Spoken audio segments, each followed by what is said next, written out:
أعوذ بالله من الشيطان الرجيم وبه نستعين وعليه نتوكل والصلاة والسلام على أشرف الأنبياء والمرسلين أما بعد. Mga minamahal kong mga magulang at mga kapatid sa pananampalataya, Assalamualaikum warahmatullahi wabarakatuh. Magandang araw po sa inyo lahat, at ngayong araw po ang ating paksa ay patungkol po sa kwento ni Propeta Isa alaihissalam o si Propeta Jesus alaihissalam. At syempre, bago tayo pumasok sa kanyang kwento ay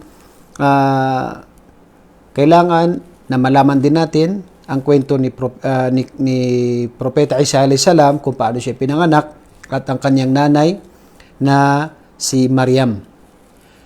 Si Maryam ay kasama sa tinatawag na malaking magandang pamilya, kilala sa mga mabubuting pamilya. At dito sa suratu Al-Imran, sa pamilya ni Imran, na dito ay kabilang si Maryam, ay sinabi ng Allah sa banal na Quran, "Idh qalat imra'atu Imran, Rabbi inni nadartu laka ma fi batni muharrara fataqabbal minni innaka antas samiul alim." Itong si Imran, dito sinabi dito na yung asawa niya ay humiling na magkaanak, at dito biniyayaan sila ng Allah subhanahu wa ta'ala ng anak, at siya ay sumumpa o nangako kay Allah subhanahu wa ta'ala, itong asawa ni Imran, na kapag siya ay tinatawag na nagkaanak, ay gagawin niya itong sasamba lamang kay Allah subhanahu wa ta'ala. Siya ay magsiservisyo at gagawa lamang ng mga pagsamba sa mga sambahan na ito ay ginagawa lamang, na itong lugar na ito ay mga pagsamba lamang kay Allah subhanahu wa ta'ala. So itong asawa ni Imran ay isinumpa niya, o ibig sabihin sa kanyang sarili, na kapag siya ay sumumpa sa kanyang sarili, na kapag siya ay nagkaanak, ay ibibigay na ito bilang tao na magsasamba lamang para kay Allah subhanahu wa ta'ala. Siya ay nanalangin at tinanggap ng Allah subhanahu wa ta'ala, at sinabi dito na fataqabbal minni innaka antas samiul alim. At dahil dito ay tinanggap ng Allah subhanahu wa ta'ala, ngunit nagkaanak siya, hindi lalaki kundi babae, ito si Maryam. At sinabi na falamma wada'atha qalat rabbi inni wada'tuha untha. Sabi ni itong asawa ni Imran na ang aking anak ay babae, ngunit ito ay alam ng Allah subhanahu wa ta'ala, inni wada'tuha untha wallahu a'lamu bima wada'at wa laysa dhakaru kal untha. Hindi magkatulad ang lalaki at saka babae, dahil ang babae ay kailangan may mahram siya, hindi katulad ng lalaki na pwede siyang sumama kasama ng mga tao na sumasamba kay Allah kahit saan, maglakbay, sumamba kasama ng mga mabubuting mga tao. Pero ang babae, siyempre, kailangan may mahram kung siya ay maglalakbay, kung siya ay kailangan ay tinatawag na hindi katulad nung mismong tinatawag na lalaki. So dito, inni samaituha Maryam wa inni u'iduha bika wa dhurriyyataha minasyaitanir rajim. Dito pinangalanan siya. Pinangalanan siya ng kanyang nanay, at samaituha Maryam, at siya ay pinangalanan niya na ang anak niya ay si Maryam. Dito pinangalanan siya ng nanay niya na si Maryam. Makikita natin na sa Islam ay pinapahintulutan po na kapag ipinanganak ang tao ay pangalanan na agad ang tao na ito. At pwede rin na ito ay pangalanan sa pang-7 araw. Yan po ay pwede, at yan din ay pwede. Lahat po yan pwede. Bagkus sa mga riwaya ay ganun din sa mga sahaba na pinapangalanan din nila. Yung hindi ko nagkakamali, maging ang propeta sallallahu alaihi wasallam nung siya ay biyayaan ng isang anak na lalaki, ay bago pa dumating ang 7 araw ay siya ay pinangalanan niya ang kanyang anak. So dito pinapahintulutan kapag unang panganak ay pangalanan na, o kaya ay sa pang-7 araw na siya ay pangalanan. Yan po ay pwede ang dalawang yan. Kabilang din sa aya na ito, may makukuha natin dito. Sabi niya, itong nanay ni Maryam, wa inni u'iduha bika wa dhurriyyataha minasyaitanir rajim. At ako ay nagpapakupkup kay Allah subhanahu wa ta'ala sa tinatawag na kasamaan ng syaitan sa anak niya, wa dhurriyyataha, kay Maryam, Ako, sabi niya, ay nagpapakupkup ay Allah mula sa kasamaan ni Shaitan para sa aking anak na ito na si Maryam at saka ang kanyang pamilya, yung manggagaling sa kanya na kanyang mga anak. Tinanggap ito ng Allah subhanahu wa ta'ala. Sinabi ng Allah, فَتَقَبَّلَهَا رَبُّهَا بِقَبُولٍ حَسَنٍ وَأَنْبَتَهَا نَبَاتًا حَسَنًا وَكَفَّلَهَا زَكَرِيَّا. At dito, tinanggap ng Allah ang kanyang panalangin. Nagkaroon siya ng anak na si Maryam at pagkatapos ay siya ay nasa pangangalaga ni Zakaria. Nakwento natin yan na dati, nung last na kwento ni Zakaria at saka si Yahya, na si Zakaria ang sila ay nagbunutan at tinapon nila yung kanilang panulat at ang napili ay si Zakaria kaya siya yung nangalaga kay Maryam.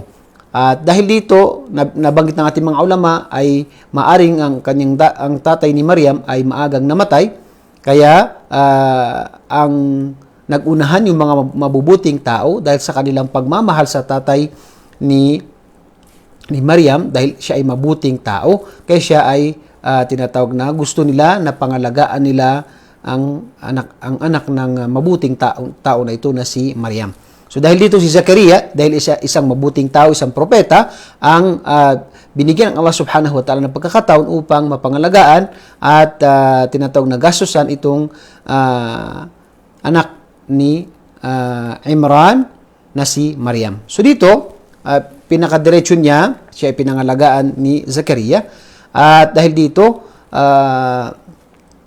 si Maryam ay sumasamba kay Allah subhanahu wa ta'ala at ganoon din na isa sa mga nangyari, na kwento natin din ito, na minsan ay pumapasok si Zakaria doon sa lugar ni Maryam at nakikita niya yung mga pagkain dahil gusto niya bigyan ng mga pagkain. Siyempre, siya yung nangangalaga at nakikita niya na may mga pagkain doon na hindi mga pagkain sa lugar na yun. Ibig sabihin, hindi oras ng pagkain na yun, yung mga prutas, yung mga pagkain na yun. At sinasabi niya na, anna laki hada, saan ito nanggaling? Sinabi ni Maryam na ito ay galing kay Allah subhanahu wa ta'ala. Isa sa mga binigay na mga himala kay Maryam alayhis salam, na nanay ni Isa alayhis salam. Dito, banggitin natin yung kung papaano ipinanganak si Isa alayhis salam.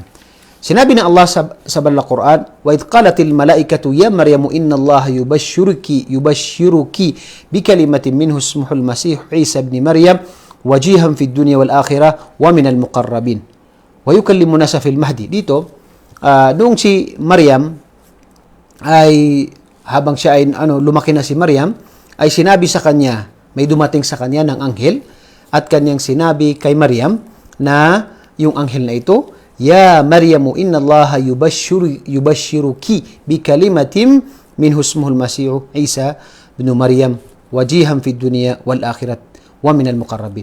Sinabi ng anghel na ito na ikaw ay binabalitaan ng Allah subhanahu wa ta'ala ng pagkakaroon ng isang anak na ito ay sa pamagitan ng salita ng Allah na ito ay tinatawag na si Isa. Ang kanyang pangalan ay si Isa, Al-Masih Isa. Okay. So ito ang unang pagkakataon na makita o tinatawag na makita ni Maryam, ang isang anghel na ito, at nagsabi sa kanya na ikaw ay binabalitaan ng Allah subhanahu wa ta'ala. Siyempre, nagkatawang tao ang anghel na ito.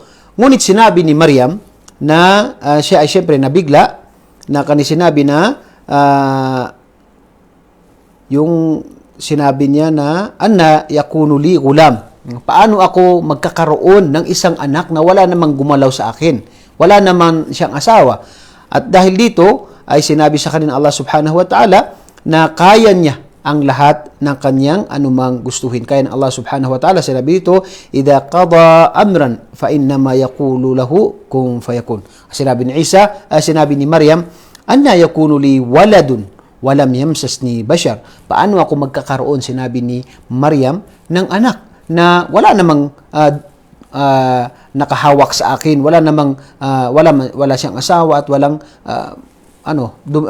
gumalaw sa kanya, wala naman siyang tinatawag na asawa. At sinabi sa kanya ng anghel na ito na Sabi ko, qala kadhalikillahu yakhluqu ma yasha. Katotohanan, nililikha ng Allah subhanahu wa ta'ala ang anumang gusto niya. Wa idha qada amran, fa innama yaqul lahu kun fayakun. Kapag ginusto ng Allah na maglikha siya, sasabihin lang niya ang sasabihin na kun fayakun. Kun at mangyayari. At yan ang sinabi kung bakit tinatawag si Isa a.s. na kalimatullah, salita ng Allah. Bakit? Kasi sinabi lang ng Allah, kun at nangyari at nalika si Isa a.s. At dahil dito, isa ito sa mga himala ni Propeta Isa a.s. na siya ipinanganak na walang ama. Walang ama. Sa pamagitan lang ito ng salita ng Allah subhanahu wa ta'ala.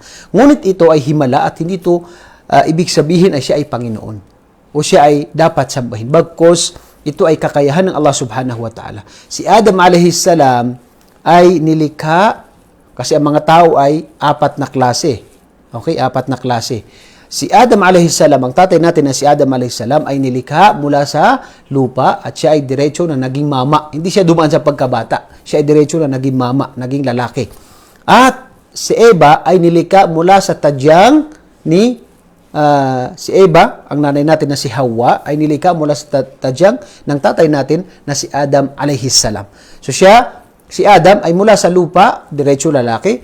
Si Eva ay mula sa lalaki. Mula kay tinatawag na Adam alayhis salam na siya ay naging diretso na, siya rin ay diretso na babae. Hindi siya dumaan sa pagkabata. So ito'y kakayahan ng Allah subhanahu wa ta'ala. At pangatlo ay si Isa alayhis salam, nilikha mula sa nanay na walang tatay. Diretso sa pamagitan ng salita ng Allah, kun fayakun, mangyari ka at mangyayari nga. Dito sinabi ng Allah na fa idha qada amran fa innama yaqulu lahu kun fayakun. Kapag sinabi niya, kapag gustuhin niya ang bagay, sasabihin lamang niya ang kun at mangyayari nga. Kaya tinawag si Isa alayhis salam na salita ng Allah subhanahu wa ta'ala. Ganon din ang mga tao.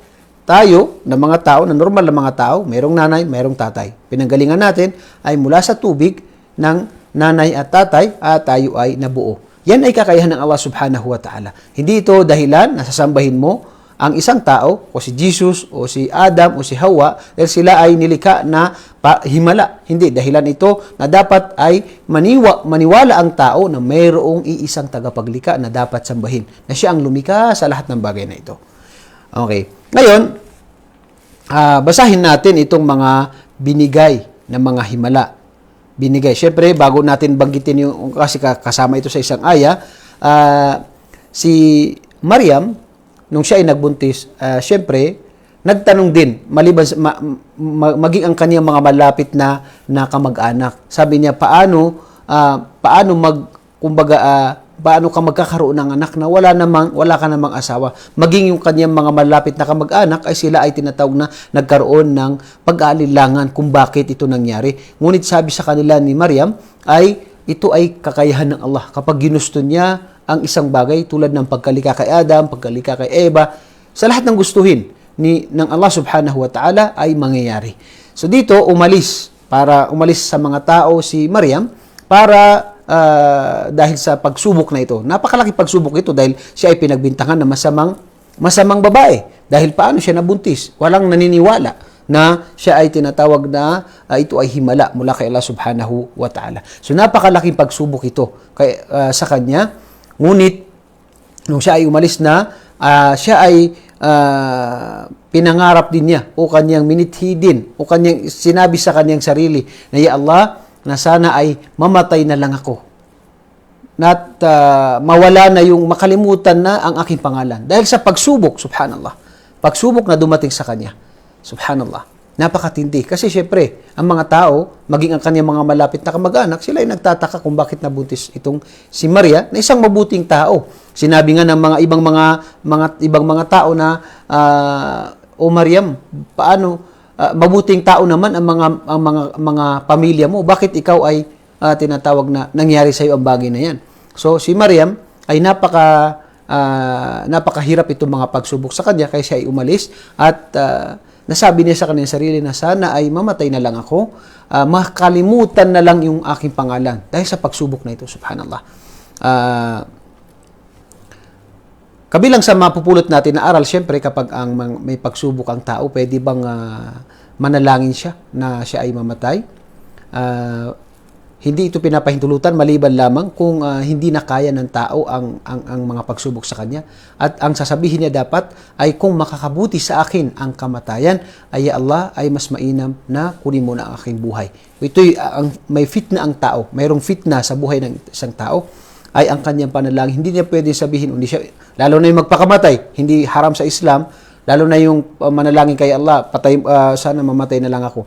Ang dua na sinabi ng propeta ay ang tao ay sasabihin niya na, ya Allah, kung ang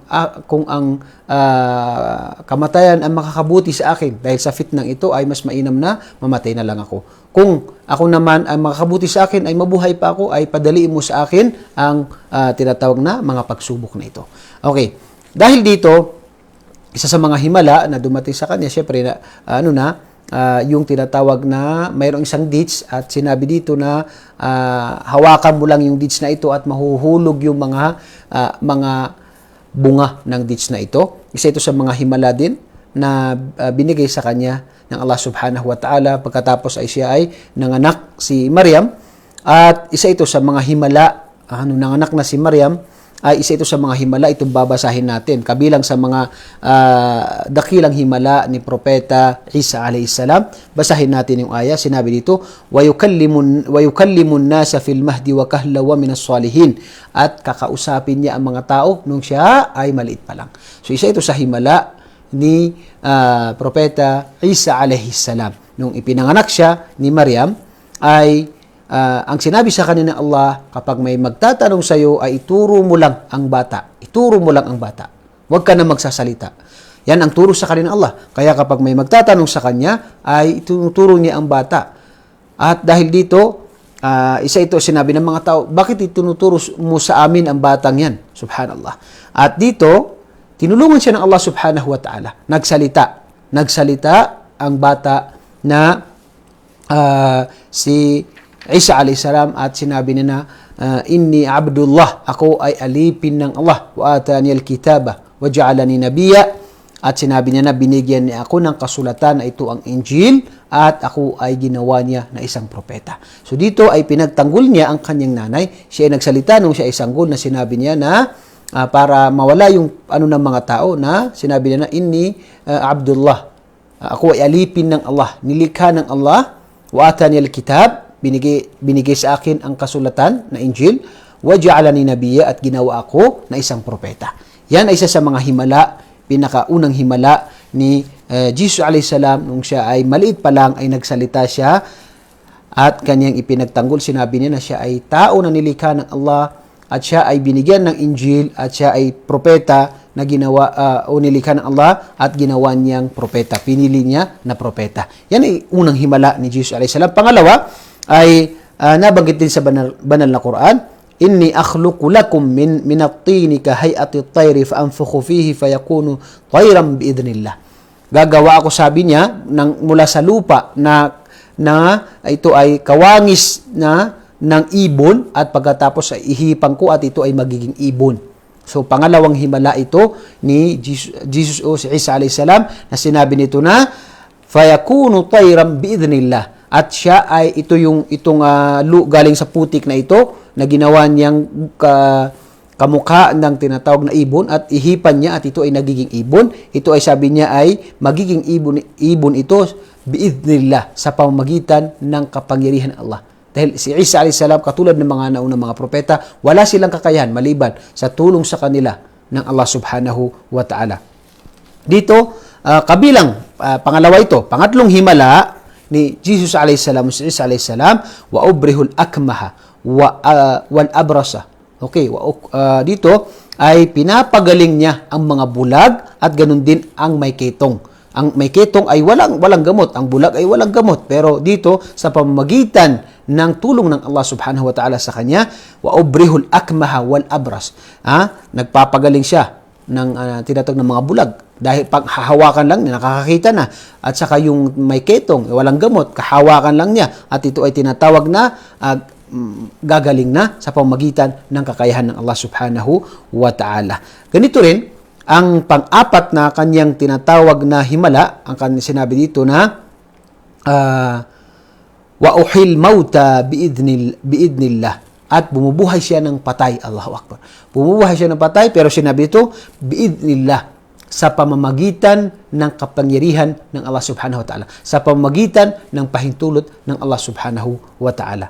At ganun din, kabilang din sa kanyang tinatawag na mga himala, wa unabbiukum bima ta'kuluna wa ma tadakhiruna fi buyutikum, at sasabihin ko sa inyo kung ano ang kinakain nyo, ano ang mga bagay na hinandaan nyo, ano yung mga pagkain na itinago nyo sa inyong mga bahay, yan ay sasabihin ko sa inyo.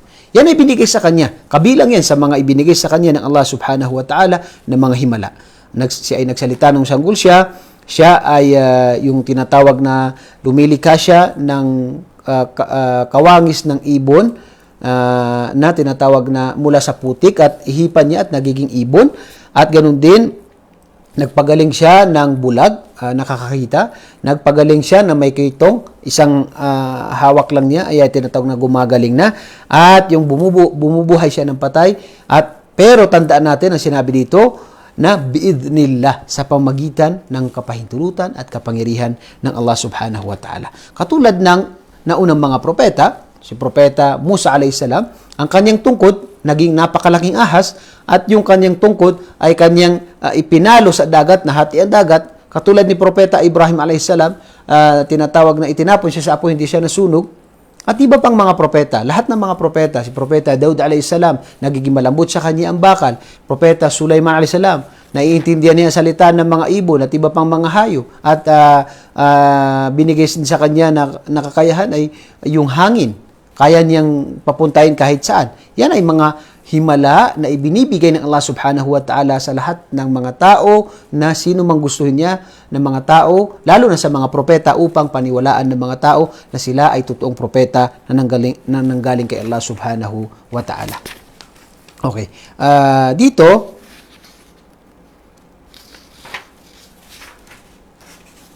basahin natin yung ibang aya na akida ng isang mananampalataya. Dapat ano yung pananampalataya ng isang Muslim? Sinabi ng Allah kay Isa alayhis salam, syempre, sinabi ng Allah sa Banal Quran, laqad kafara alladhina qalu inna Allah huwal Masih ibn Maryam. Tunay na tumanggi ang mga tao na sila ay nagsasabi na inna Allah huwal Masih. Katotohanan na ang Allah ay siya si Isa alayhis salam. Sinasabi natin na ang Diyos o ang si Isa alayhis salam, siya ang Allah. O ang Allah ay siya ang tinatawag na si Isa alayhis salam. O si Jesus alayhis salam, sinabi na, tunay na tumanggi, naging mga kafir, tumanggi ang mga tao na sila ay naniniwala sa ganyang bagay. Pangalawa ay yung, laqad kafara alladhina qalu inna Allah thalithu thalatha. Tunay na sila ng mga tao na nagsasabi na ang Diyos ay tatlo, sila ay sumuway, sila ay lumabag sa turo ng Allah subhanahu wa ta'ala. Okay. Ano yung paniniwala natin? Basahin natin yung ibang mga talata. Okay. Na si Jesus ba ay sugo? Si Jesus, sabihin natin, basahin natin yung ibang mga talata. Hindi natin sinasabi na ito yung pamantayan natin.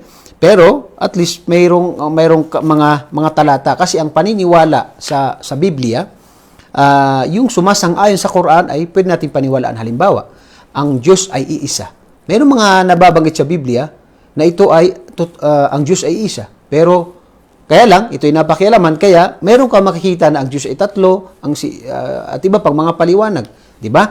So dito ang nababanggit sa Biblia, ito ay sumasang-ayon sa Quran, ito ay paniwalaan natin. Bakit? Kasi ang Quran, ito ay pinangalagaan ng Allah, ito ang huling tipan, para itaman niya kung ano yung mga pagkakamali doon. So sa Biblia, may nabanggit na, sinabi dito, ito ang buhay na walang hanggan. Ito ay sa Juan.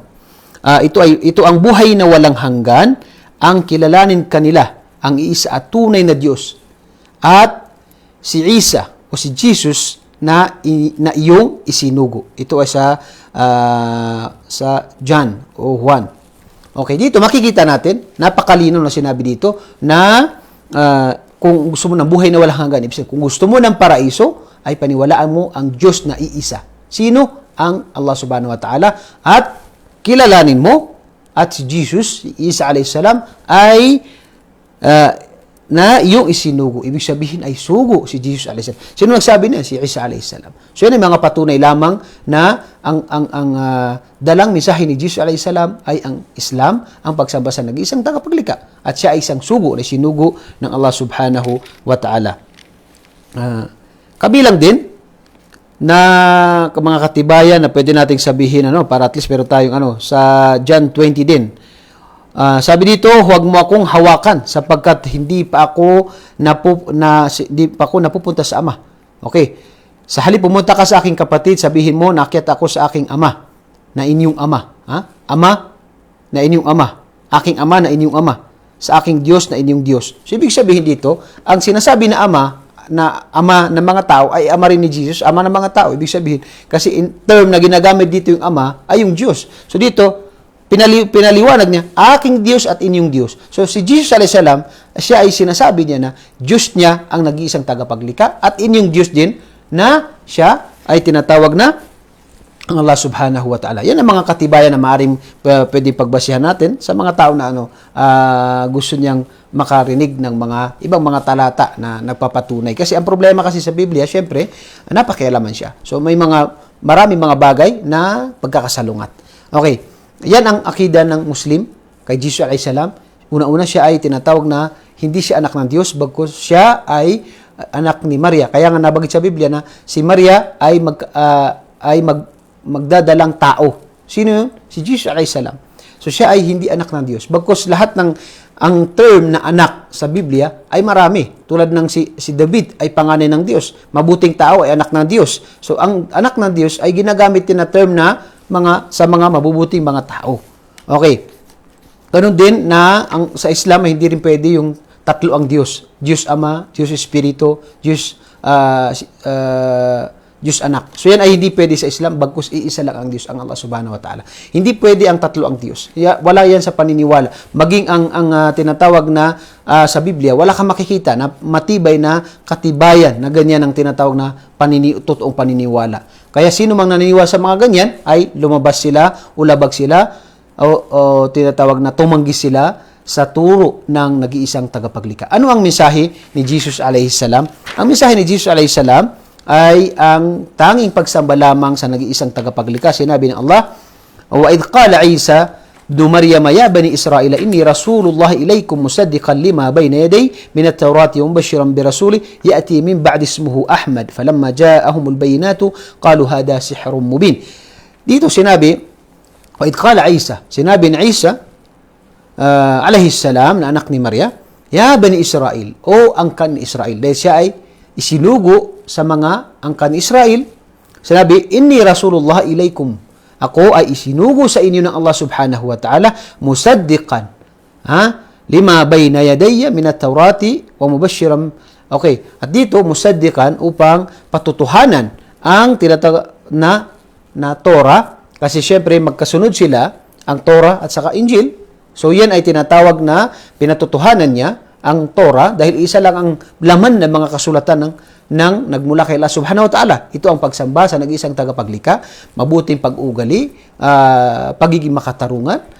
Yan ay mga turo na iisa lamang, yung mga pagsamba, pagdarasal, pagpapatira pa, pag-aayuno. Yan ay mga turo ng mga naunang mga kasulatan na yan ay magkakaparehas mula sa ipinadala kay Propeta Abraham, David, Musa alayhi salam, at saka Isa, kay Propeta Muhammad sallallahu alaihi wasallam, ang pagsamba sa nag-iisang tagapaglikha. So ang kanyang mensahe ay ang pagsamba lamang sa nag-iisang tagapaglikha. Siya ay isang propeta na may dalang mensahe na ito ang pagsamba sa nag-iisang tagapaglikha. At sinabi dito na, wa mubashiran bi rasulihi ati min ba'di ismuhu Ahmad. At ako'y nagbabalita sa inyo na mayroong darating na propeta pagkatapos ko na kanyang pangalan ay si Ahmad, na ito ay si Propeta Muhammad sallallahu alaihi wasallam. Ngunit falamma ja'ahumul bayyinatu qalu hadha sihrun mubin. Nung dumating sa kanila, nakita nila itong mga himala ni Jesus alayhi salam, sinabi nila na napakalaking mga magician o gumagamit itong si Isa alayhi salam ng mahika. Subhanallah. mahika. Sinabi gumagamit si Isa alayhi salam ng mahika. Kahit na nagpakita siya ng maraming mga himala, hindi pa rin sila naniwala. Yan naman ang gawain ng mga Banu Israel. Yan ang karamihan sa mga Banu Israel na kanilang ginagawa. Meron din pangyayari na isa sa mga hiningi. Kasi meron tinatawag na mga sumunod, syempre, kay Isa alayhi salam sa kanya mensahe, na syempre ang kanya mensahe, yung pagiging makatarungan, pagiging mabuti, at sa pagsamba sa nag-iisang tagapaglikha. Yan ang isang turo ng mga propeta na nagmula kay Allah subhanahu wa ta'ala. Dito, kabilang sa mga sumunod sa kanya, yung mga tinatawag na hawariyun o hawariyin. Yan ang mga malalapit kay Isa alayhi salam, mga sumunod kay Isa alayhi salam. At sila ay humingi ng tinatawag na isang hapagkainan, isang lamesa na may mga pagkain. Yan ay hiningi nila kay kay Isa alayhi salam, na manalangin siya kay Allah subhanahu wa ta'ala na magkaroon ng isang hapagkainan na may mga lamesa na may mga pagkain, na ito ay mula kay Allah subhanahu wa ta'ala. إذ قال الحواريون يا عيسى ابن مريم هل يستطيع ربك أن ينزل علينا مائدة من السماء قال اتقوا الله إن كنتم مؤمنين. Humingi sila, o Isa, sinabi ng mga hawariyun, na kaya ba ng Panginoon mo na siya ay magbaba ng hapagkainan, lamesa na mayroong mga pagkain na ito ay mula sa langit? Sinabi ni Isa alayhi salam, matakot kayo kay Allah. Bakit? Kasi kayang-kaya ito ng Allah subhanahu wa ta'ala. Sinabi nila na kung kayo ay mananampalataya, matakot kay Allah. Dahil kayang-kaya ito ng Allah subhanahu wa ta'ala. Sinabi nila, qalu nuridu an na'kula minha wa tatma'inna qulubuna wa na'lam an qad sadaqtana wa nakuna 'alayha minash shahidin. Ngunit sinabi nila, hindi dahilan. Alam namin na kaya ito ng Allah, ngunit gusto namin na kumain dito, at ganoon din na upang maging taimtim ang aming mga puso, na ikaw din ay nagsasabi ng katotohanan sa amin. At sinabi ng Allah sa kanila, humingi si Isa alayhi salam, syempre siya ay nagdarasal, siya ay nagdua kay Allah subhanahu wa ta'ala. Qala Isa ibn Maryam, Allahumma rabbana anzil alayna ma'idatan minas sama takuna lana 'idan li awwalina wa akhirina wa ayatan minka warzuqna wa anta khairur raziqin. Siya ay nanalangin kay Allah subhanahu wa ta'ala na magkaroon ng isang hapagkainan, lamesa na may mga pagkain, na kung saan sinabi niya na ibaba mo, ya Allah, mula sa langit ang isang lamesa o hapagkainan na puno-puno ito ng pagkain, upang ito ay maging pesta sa amin at sa mga nauna sa amin, at ganun din na ito ay tinatawag na maging tanda na ako ay isang propeta na nagmula kay Allah subhanahu wa ta'ala. At sinabi ng Allah subhanahu wa ta'ala na ako ay magbababa ng tinatawag na qala Allah inni munazziluha alaykum, ibababa ko itong tinatawag na hiningin nyo, pero sino man ang hindi maniwala sa inyo ay fa'u'adzibahum adaban, paparusahan ko ng parusa na wala akong pinarusahan dito maliban sa mga tao na ito, dahil sila ay binigyan ng himala pero hindi pa rin sila naniwala, kaya sila ay paparusahan ng matinding parusa. Okay, yan ay isa sa mga nangyari na hiningi ng mga hawariyun, yung mga malalapit na mga kasama o mga tagasunod ni Isa alayhi salam kay Isa alayhi salam, at nanalangin naman siya, at sinabi niya, ngunit sino man ang tumanggi ay paparusahan ko ng matinding parusa. Yun ang sinabi sa kanya ng Allah subhanahu wa ta'ala. Kabilang sa mga nangyari din ay noong ang mga tao, yung mga Banu Israel, ay sila ay nakita nila na napakarami mga himala si Jesus alayhi salam o si Isa alayhi salam, hindi pa rin sila naniwala, kaya sila ay sinabihan nila yung hari sa panahon na yun, sa mga ibang riwaya, na yan ang nasa kasulatan na may darating na propeta na sisirain niya ang iyong kaharian, kaya pinaghahanap siya ng hari na ito, yung mga kawal niya. Siyempre, ito ay gawain ng mga Banu Israel upang patayin nila si Isa alayhi salam. At dito, siya ay tinaas ng Allah subhanahu wa ta'ala, hindi siya namatay. Okay, basahin natin ang ayah. Wa qawlihim, ito yung mga tao na sila ay tinatawag na gumawa ng kufr o pagtanggi dahil sa kanilang pagsabi na wa qawlihim inna qatalna al-masih Isa ibn Maryam rasulullah wa ma qataluhu, sinabi ng Allah wa ma qataluhu wa ma salabuhu walakin shubbiha lahum. Sinabi ng Allah na wa ma qataluhu, hindi nila napatay si Isa alayhis salam, wa ma salabuhu, hindi nila ito napako sa krus, walakin syubbiha lahu, ngunit mayroon siya naging kamuka. Iba-iba yung riwaya. May nagsabi na merong isang estudyante o yung mga kasama sa mga hawariyun na sinabi niya na sino sa inyo ang gusto niya na makasama ako sa paraiso. At yung isa sa mga kabataan na tagasunod ni Isa alayhis salam, sinabi niya na ako. Sabi niya, mayroong pagsubok na darating sa kanya. Siya ay magiging kamukha ko at siya ay tinatawag na, syempre, makakaramdam ng kahirapan dahil siya ay papatayin at ipapako sa krus. Dahil dito ay sinabi ng batang ito na ako. Dahil syempre, pangako sa kanya ay paraiso. Kasama niya si Isa alayhis salam. Sabi niya ako, sinabi ni Isa na, sino pa ang gusto? Walang nagtaas maliban sa 3 beses na yung bata na yun.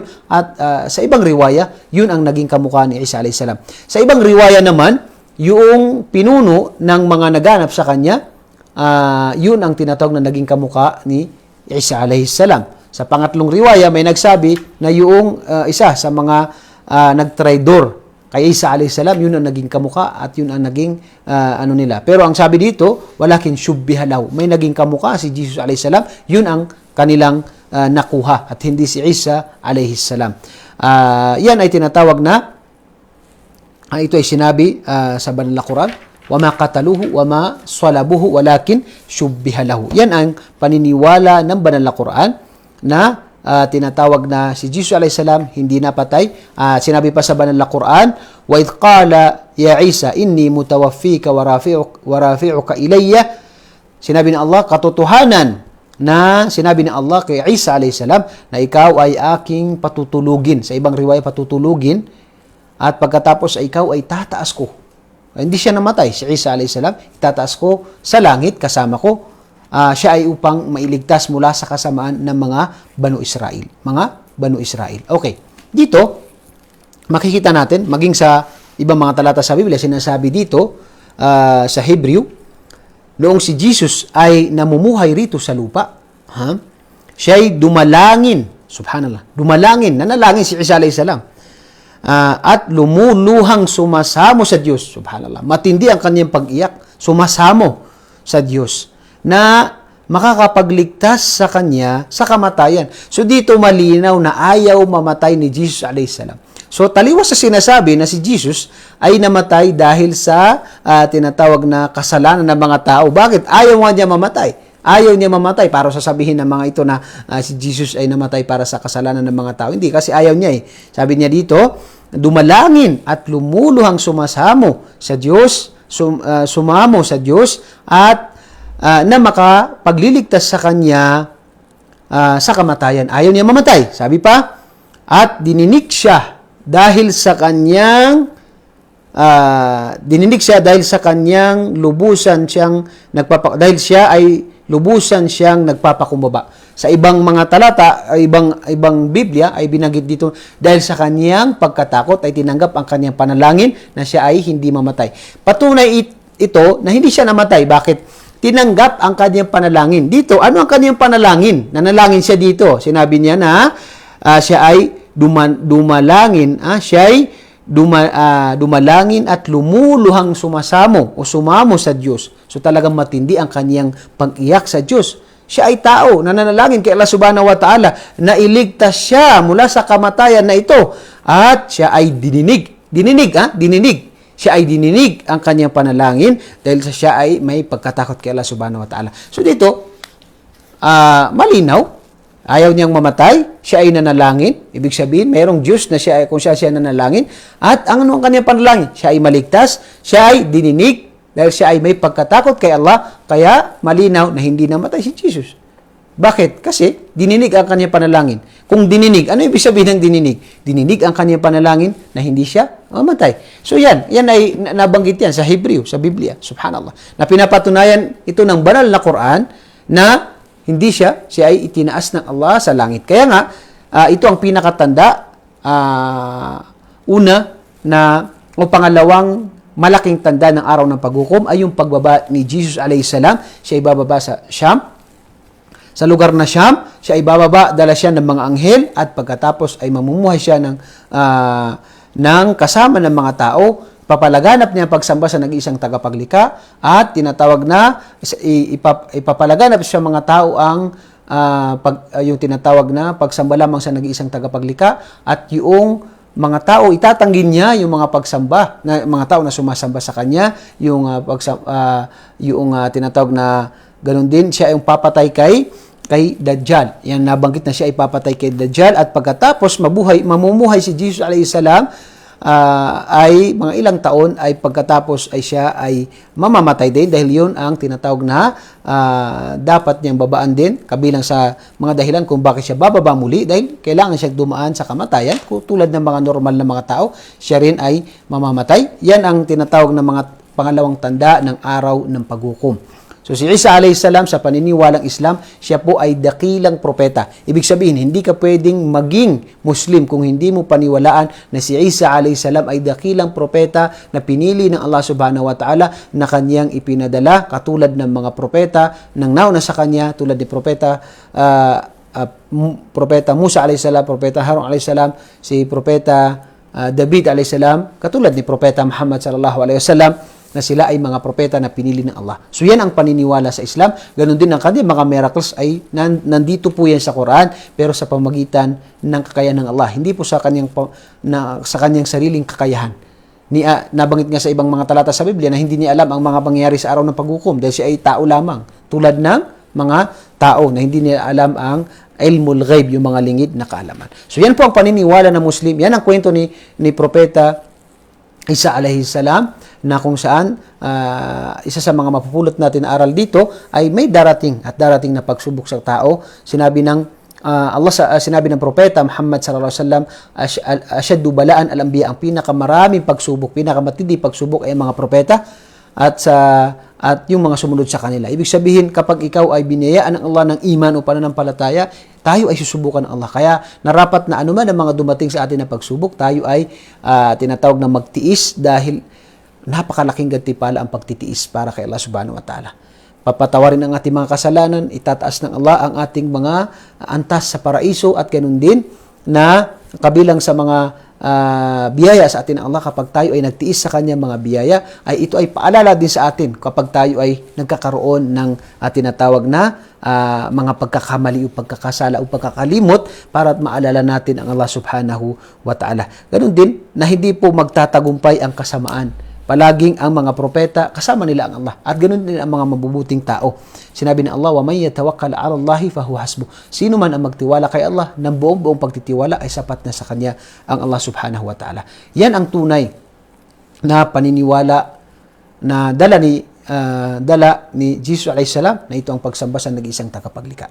Pagsamba sa nag-iisang Kaya maraming talata, ini Abdullah, ako ay alipin ng Allah, wa ja'alani nabiyya, at ginawa akong propeta. Yan ay katulad din na nabanggit sa Biblia, sinabi din ako ay sugo ng Allah. Kung gusto mo ng buhay na walang hanggan, paniwalaan mo ang Diyos na nag-iisa at ako ay kanyang sugo. So yan ang kanyang mensahe na dapat paniwalaan ng bawat Muslim. Kaya ang tunay na tagasunod ni Isa alayhi salam, ni Jesus alayhi salam ay ang mga Muslim. Bakit?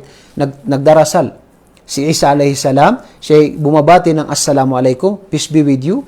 Siya ay tinatawag na nag-aayuno, 40 days and 40 nights, nag-aayuno si Jesus. Siya rin ay sumasamba sa nag-isang tagapaglikha. Yun lang, ang pinakaano doon. Siya ay sumasamba, siya ay nanalangin. Nabanggit yan sa ibang mga talata na siya ay nanalangin. Siya ay nanalangin. Siya ay tinatawag na nanalangin. May mga talata na, ay ibang mga talata sa na siya ay nagpatirapa. Siya ay nagpatirapa. At nanalangin sa Diyos nung siya ay gustong patayin ng mga Hudyo. Okay? So, yan po ang kwento ni Propeta Isa alayhi salam. Nawa po ay nakapulot tayo ng aral sa mga bumati po sa inyo ng Assalamualaikum. Naway gantimpala kayo ng Allah. Wa alaikumussalam wa rahmatullahi wa barakatuh. Kung may mga katanungan po kayo, pwede po kayong magtanong. Kung may nakita po kayo na mayroon tayong mga pagkakamali, syempre dahil tayo ay tao lamang, sana po ay magpaalala po kayo sa akin. Ito po ay karangalan po na kung meron tayong pagkakamali ay itama po natin dahil napakahirap po na tayo ay makapagsalita ng mga salita na ito ay makaligaw tayo ng tao, subhanallah. So ito ang hangarin natin dito ay upang tinatawag na maging malinaw ang turo ng Islam, ang turo ng mga propeta na ito ang pagsamba sa nag-iisang tagapaglikha.